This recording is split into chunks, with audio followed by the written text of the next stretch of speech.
저는 결혼 5년 차, 올해로 35살이 된 여자입니다. 작년 1월에 아이를 낳고 저는 육아휴직을 쓴 채 집에서 아이와 함께 있어요.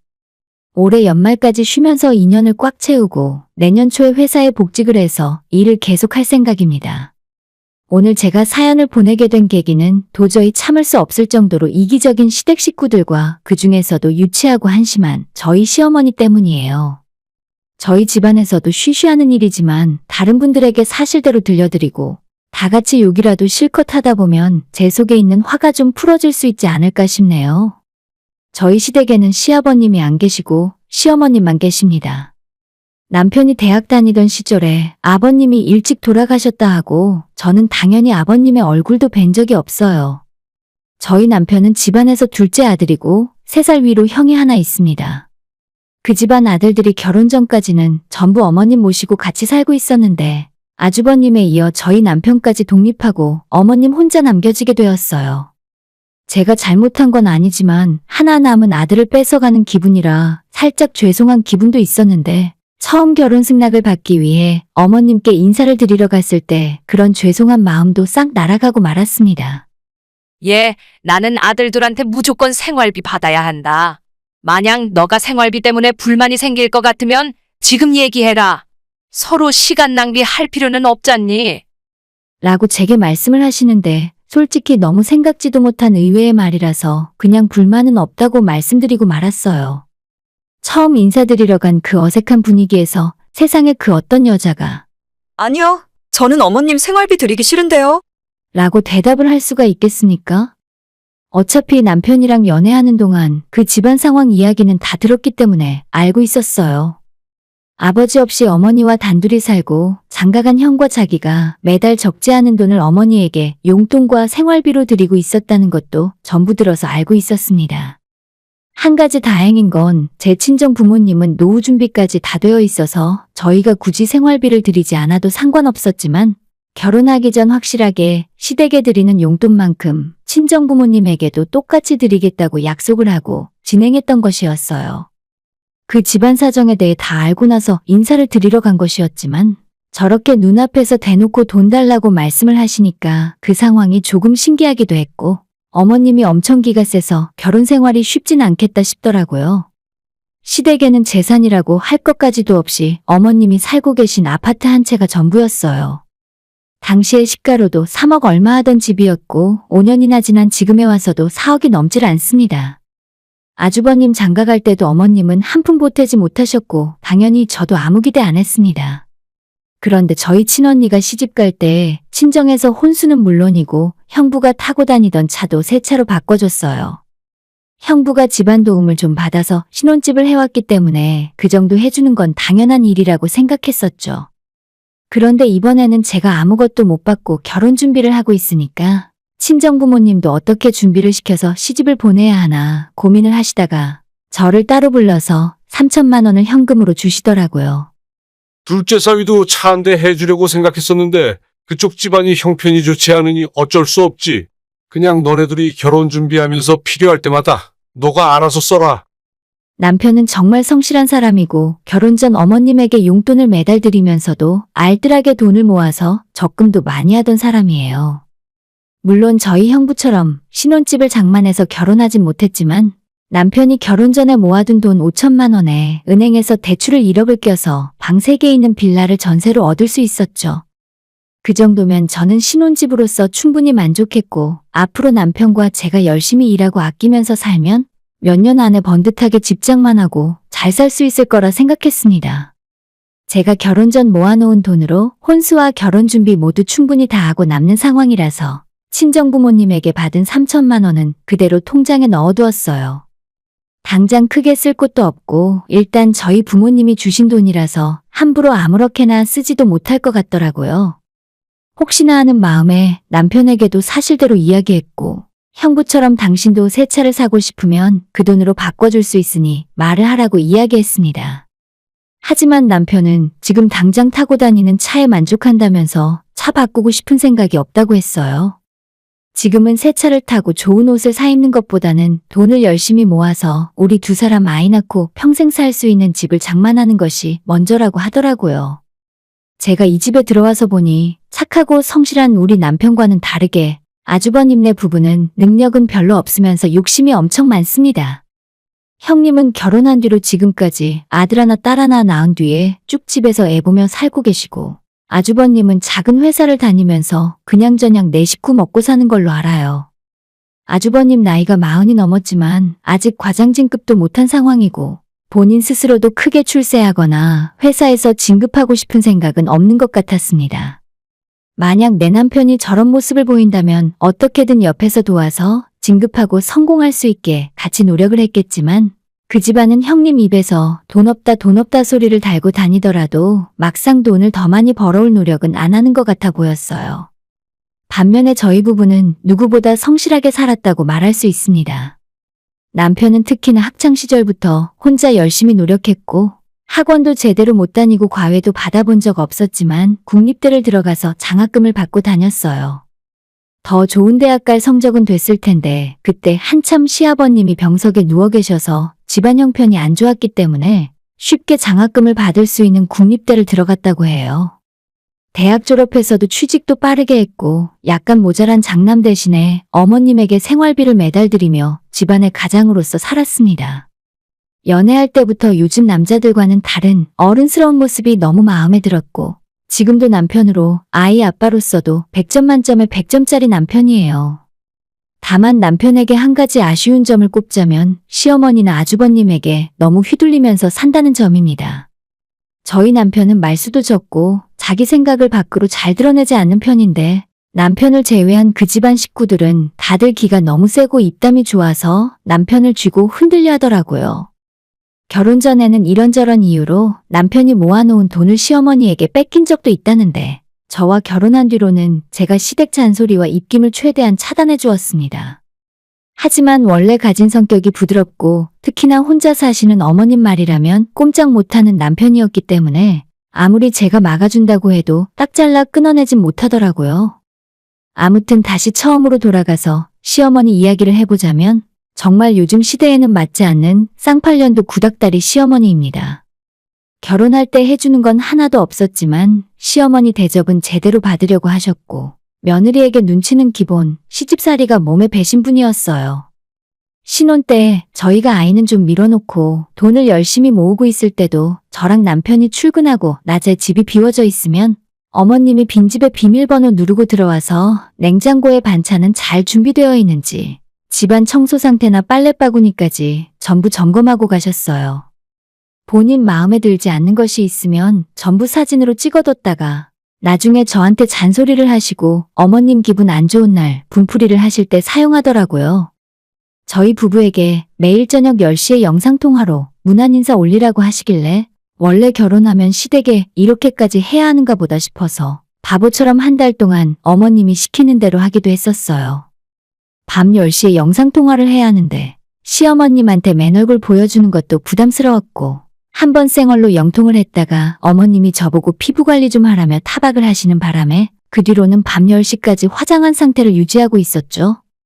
한 달 정도는 매일 저녁 문안인사 올리다가 남편이 제가 너무 스트레스 받아 하는 모습을 보고 자기가 알아서 책임지겠다면서 하루아침에 그만두더라고요. 어머님도 다른 말씀은 없는 걸로 봐서는 아마 까먹으셨던 것 같아요.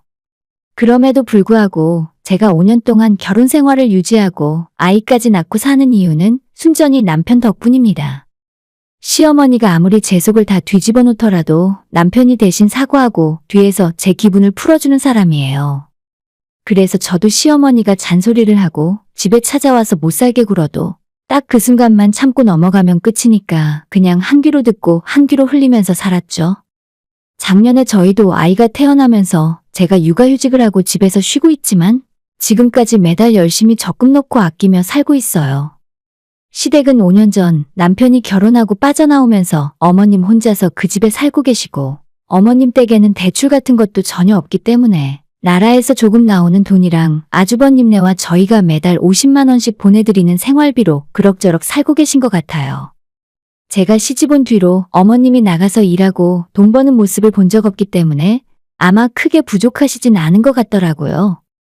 그나마 저희는 맞벌이를 하니까 사정이 나은 편인데 아주버님네 부부는 외벌이의 월급도 적기 때문에 어머님 용돈 드리고 내 식구가 먹고 사느라 항상 여유가 없어 보였습니다.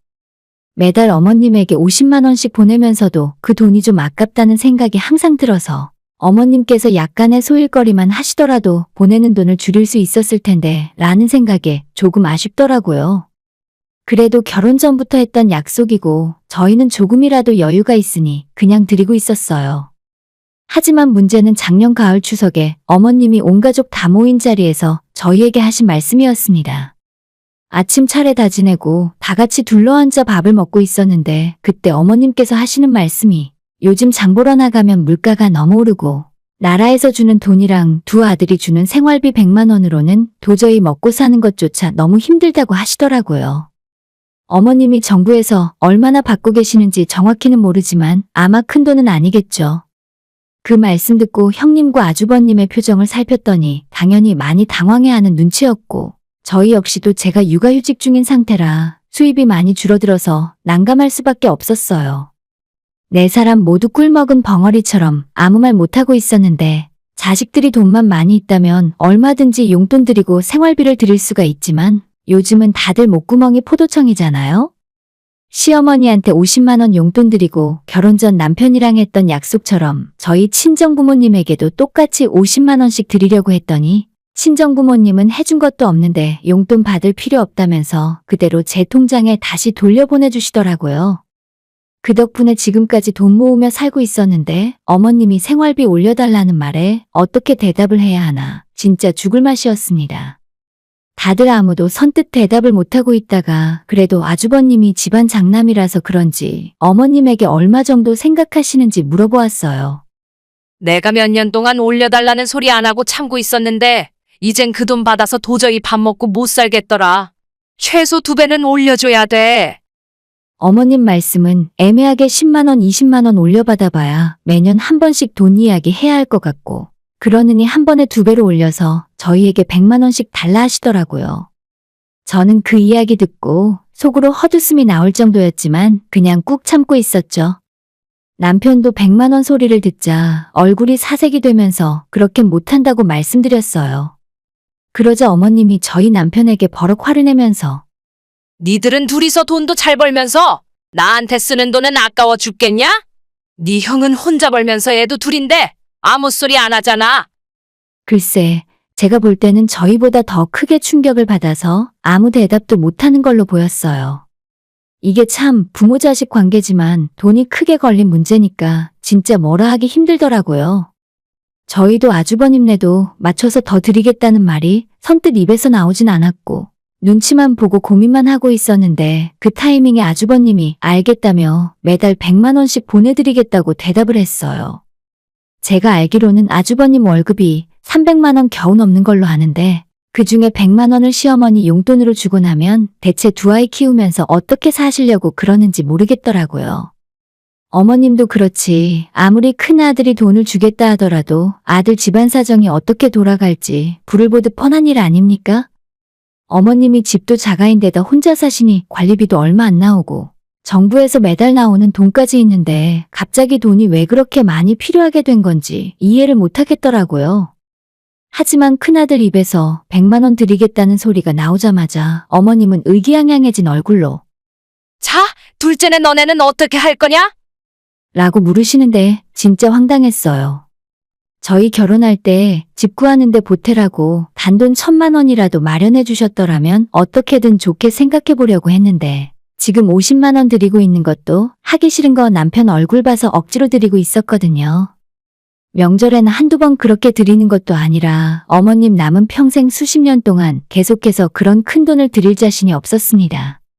저는 그냥 입을 다물어 버렸고 남편은 곤란한 얼굴로 쩔쩔매다가 일단 집에 가서 천천히 생각해보고 나중에 말씀드리겠다 대답했더니 시모는 그 말에 빈정이 상했는지 내가 너 그렇게 안 봤는데 진짜 실망이다. 이래서 다들 창남이 최고라고 하는 건가 봐. 됐다. 변명 듣기 싫으니까 니들은 빨리 집에 나가봐. 라고 역정을 내시면서 안방으로 문 닫고 들어가 버리셨어요. 더 있어봤자 상황이 나아질 것도 없어서 형님네만 놔두고 저희는 친정으로 건너갔는데 아마 그때 시댁에서 자기들끼리 무슨 이야기를 한 것 같았습니다. 추석이 다 끝나고 찬바람 부는 11월이 되었을 때 저는 여전히 집에서 아이와 함께 있었고 어느 날 남편이 퇴근하고 돌아와서 제게 이런 말을 하더라고요. 형이 지난달까지 일하고 회사 그만뒀대. 회사 월급으로는 먹고 살기 힘들어서 치킨집 하나 차린다더라. 그 말을 들었을 때 사실 크게 놀라지는 않았습니다. 300만 원 남짓 되는 월급으로 아이 둘 키우면 사는 게 쉬운 일은 아니었으니까요. 거기에 어머님 용돈까지 매달 100만 원을 드려야 하는데 정말 회사 그만두고 뭐라도 하지 않으면 안 될 상황인 것 같더라고요. 아주버님이 그래도 아이 둘 키우면서 돈을 많이 모아놓으셨나 보네. 퇴직금 가지고는 치킨집 차릴 돈이 안 될 텐데. 라고 물어봤더니 남편이 바로 대답을 못하고 표정이 굳어버렸어요. 혹시나 하는 마음에 꼬치꼬치 캐물었더니 그 설마가 맞았습니다. 아주버님은 모아놓은 돈 자체가 없었고 퇴직금이라고 해봐야 3천만 원 조금 넘는 상황이라서 치킨집은커녕 전기구이 통닭트럭조차 사기 힘든 돈이었는데 시어머님이 집을 담보로 대출을 1억이나 받아서 지원해줬다 하는 겁니다. 그 이유가 바로 어머님은 자기한테 효도해주고 생활비도 많이 주는 큰아들한테 다 물려주겠다고 하셨다네요. 사실 어머님 재산이라고는 그 집 하나밖에 없는데 저희는 재산을 탐내거나 이제 겨우 60대 중반이신 어머님이라 유산을 생각해 본 적도 없어요. 그런데 뻔히 둘째 아들이 눈을 시퍼렇게 뜨고 있는 상황에서 보란듯이 첫째 아들에게 1억을 만들어주신 건 어머님이 저희에게 선전포고를 하는 거나 다름없더라고요. 저희한테 상의 한마디 없이 마음대로 결정해버리시니까 솔직히 저도 더 이상 어머님에게 잘 대해드릴 이유가 없었어요. 그래? 그러면 어머님은 첫째 아들만 아들로 생각하시나 보네. 그러면 우린 앞으로 어머님 생활비 보태드리지 않아도 되겠다. 저는 바로 어머님 용돈을 끊자고 얘기했고 남편은 잠시 망설이더니 결국 알겠다며 제가 하는 말에 따르기로 했어요. 그리고 12월이 되어 저희가 용돈을 보내드려야 하는 월말이 지나고도 한참 더 지날 동안 입금이 안 되니까 어머님이 참다 못해 저한테 전화를 하셨습니다. 애미야, 왜 지난달 생활비는 아직까지도 안 보내고 있는 거냐? 저도 올 것이 왔다 싶어서 그동안은 하지 못했던 이야기를 어머님께 말씀드렸어요. 어머님, 저희도 아이 키우고 제가 육아휴직 중이기 때문에 집에 여유가 하나도 없네요. 어머님 돈 받아서 사업하시는 아주버님한테 2배로 더 달라고 해보세요. 그러자 제가 무슨 말을 하고 있는지 바로 알아들으시고는 그래, 너 생각은 잘 알았다. 하시면서 두 말 없이 제 전화를 끊더라고요. 거의 사실상 인연을 끊겠다는 의미로 받아들였고 실제 어머님이 그 이후로 저한테 연락을 한 적도 없습니다. 같은 동네에 살고 있지만 아주버님 치킨집이 장사가 잘 되는지 어떤지 한번 가본 적도 없어요. 남편에게 전해 듣기로는 새로 창업한 건 아니고 전에 하던 사람에게 권리금을 많이 주고 장사 잘 되는 치킨집을 넘겨받은 거라고 하는데 처음 이야기한 것과 실제 매출이 많이 달라서 한 달 내내 쉬지 않고 일을 하지만 실제 남는 건 별로 없다 하더라고요. 몸은 몸대로 힘들고 벌이는 예전 회사 다니던 때와 크게 달라지지도 않았는데 어머님에게 드리는 용돈의 대출이자까지 아주버님이 부담을 하니까 완전 죽을 맛이랍니다. 얼마 전에 어머님께서 남편에게 따로 연락을 하시더니 정말 용돈 안 줄 생각이면 나중에 모든 재산은 형한테 다 넘겨줄 거라 하셨다네요. 저희는 진짜 어머님 유산에는 별 관심도 없고 어머님이 매달 가져가는 돈만 아니면 진작에 집장만 하고도 남았어요. 남편도 예전 같았으면 망설였을 텐데 형한테만 큰돈 주는 어머님에게 정이 떨어졌는지 두 말 않고 용돈 드릴 생각 없다고 거절을 했답니다. 최근 들려오는 이야기에 따르면 아주버님과 시어머니는 집을 합칠 생각을 하고 있다 하더라고요. 치킨집에 직원이 하나 있었는데 그 직원 월급 주고 나면 실제 남는 돈도 거의 없다면서 어머님 댁을 팔아서 두 식구가 한 집으로 살림을 합치고 치킨집에서는 아주버님과 형님이 둘 다 나와서 일을 해야 할 상황이라고 합니다. 시어머니 입장에서야 큰아들이랑 같이 살 수 있으니 잘된 일인지는 모르겠지만 멀쩡히 회사 다니면서 잘 먹고 잘 살던 아들 부부를 지옥 구렁텅이로 밀어넣은 사람이 바로 어머님인 것 같아서 마음이 좋진 않네요. 정작 저희는 어머님에게 드리던 50만 원을 끊고 나니까 매달 적금 하나 더 들 수 있고 솔직히 여유가 많아졌어요. 지금까지 착실하게 모아놓은 돈도 있고 내년에 육아휴직 끝나고 회사 복직할 때쯤 대출받아서 집을 장만할 수도 있을 것 같습니다. 어머님은 여전히 저희 두 사람을 쳐다도 보려 하지 않으세요. 이번 설날에도 저희는 오지 말라고 하셔서 시댁에 안 갑니다. 대신 자식 노릇 며느리 노릇은 형님과 아주버님이 다 하시는 것 같아요. 치킨집 하나로 이제부터 총 5식구가 먹고 살아야 하는데 솔직히 상황이 좋아 보이진 않네요. 나중에 다 말아먹고 나서 저희한테 도와달라고 손 벌리면 그땐 모르는 척 할 겁니다. 어머님도 효자 큰아들만 있으면 된다고 하셨으니 저희 도움은 필요 없으시겠죠? 우리는 우리 세 식구 잘 먹고 잘 사는 것만 신경 쓰고 살 겁니다. 오늘의 사연은 여기까지입니다. 구독과 좋아요, 알림 설정 부탁드려요. 다들 행복하시고 좋은 하루 되세요.